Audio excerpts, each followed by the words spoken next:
so I thought I had this great illustration of lint. So I had a little prop and everything. I was all excited, so I got up and I said, "Who knows what lint is?" And he came like, "Ooh, ooh, ooh," like that. And he says, "Oh, I know what it is." He said, "My mother doesn't like it after you do laundry, you know, it gets in there." I said, "That's lint." Somehow I lost my audience today. So hopefully I won't lose you today. Well, today we're going to look at faith. Faith is a word that we use a lot. We read, "By faith Moses, when he was grown up, refused to be called the son of Pharaoh's daughter." What is faith? Do you have faith? Well, faith in God means that you really trust God. Do you have enough faith that you'll do whatever God would ask you to do?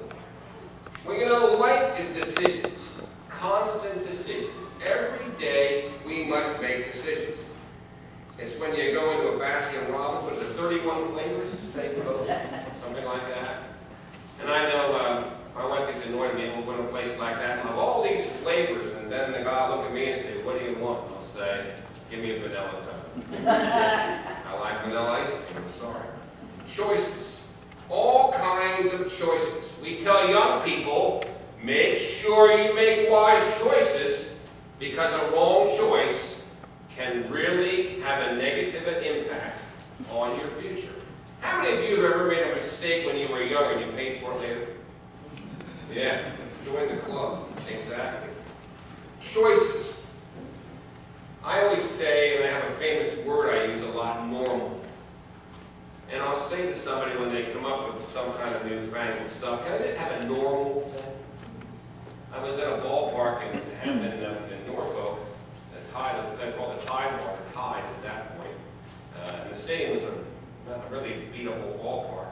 And I wanted a hot dog, and they had all this chili dog and coney dog and all that. And I went up and said, "Can I just get a normal hot dog?" And he said, "What do you mean by normal?" I said, "You know, hot dog, bun, you know, can I have that?" So I said, "Well, we don't have it, but I'll make you one." And I said, "Really?" He said, "How many you want?" I said, "My son wants normal hot dogs." He said, "But Dad," I said, "Be quiet, I want a normal hot dog." So I got 4 normal dogs. Then he charged me 50 cents a piece. He didn't want to even charge me. And I walked away and I'm thinking, why can't we just have a hot dog? Now we have to have all kind of different kinds. Toothpaste. I like Crest toothpaste. 4 to 5 dentists recommend it. I don't know what that means. Dr. Seeley, my dentist, gave me Crest. And we got a little toothbrush. I just got a blue toothbrush. My brother got a green toothbrush. He wouldn't give us candy. I don't know why, but he wouldn't. But anyway, I like Crest toothpaste. And of course, my mother always said, "Use Crest. It is the best toothpaste." So I've been loyal to my mother in using Crest. But then I get to the store. Do you know how many brands of Crest toothpaste there is? Then when I get there, and I'm looking at the thing, this guy comes up and says, "Sir, can I help you?" I said, "Well, I need to get toothpaste." He said, "Well, you're in the right aisle." I said, "Well, what kind do you like?" You know, and I said, "Well, what did you get last time?" "I don't remember." You ever had that happen to you? So now my new theory is, whatever's on sale, that's what I'm going to use. But I'm loyal to Crest. Decisions. And of course, I was telling my mother the story, and she said, "Oh, you use Crest?" And I walked in her bathroom, she had Colgate. I said, "I got Crest." She said, "Crest?" Let me tell you, I got a 2-for-1 sale on Colgate. I really want that Crest. So my whole faith in toothpaste is destroyed. Choices, decisions.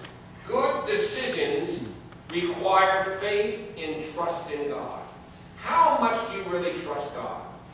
For many years in this country, we said we're a God-believing, God-fearing country. I remember when they put in the pledge, "In God we trust." Remember when they added that? Come on. Remember? 54? Some of you remember. Come on. And we prided ourselves in being a God-fearing nation. We put our trust and our hope in the greatest country in the world. And then all of a sudden, the economy started to fail. Is your faith in the stock market? Is your faith in the economy? As I ride up a highway like 130, I see places out of business. And I ask myself, what's happening in this country? And I'm kind of worried about it. And then I realize My faith is not in the economy. My faith is not in big business. My faith is in the government. My faith is in the Lord Jesus Christ. How have you fared in the last couple of years? Anybody see their investments decline? Oh yeah. What happens? I lost a little money. We all have in the last couple of years. And then the preacher says, what are we going to do when we retire? Look at our money, it's shrinking. Oh, what am I going to do? What you're going to do is what you've been preaching for 30 years. Have faith in God. Faith is what we have to put our faith in. Faith in God. Now, this morning I'd like to look at a man by the name of Moses. One of my favorite all-time Bible characters. And Moses, as we've read here, notice it says, by faith. Now, this guy Moses had a pretty easy life. You've all seen movies about him. And he had a pretty easy go. He was, the daughter of Pharaoh's, the Pharaoh's daughter found him. He became a prince in Egypt. Everything was going his way. But when he grew up, unlike the movie, he immediately didn't do quite like the movie, but he decided to identify not with Egypt, but to identify with the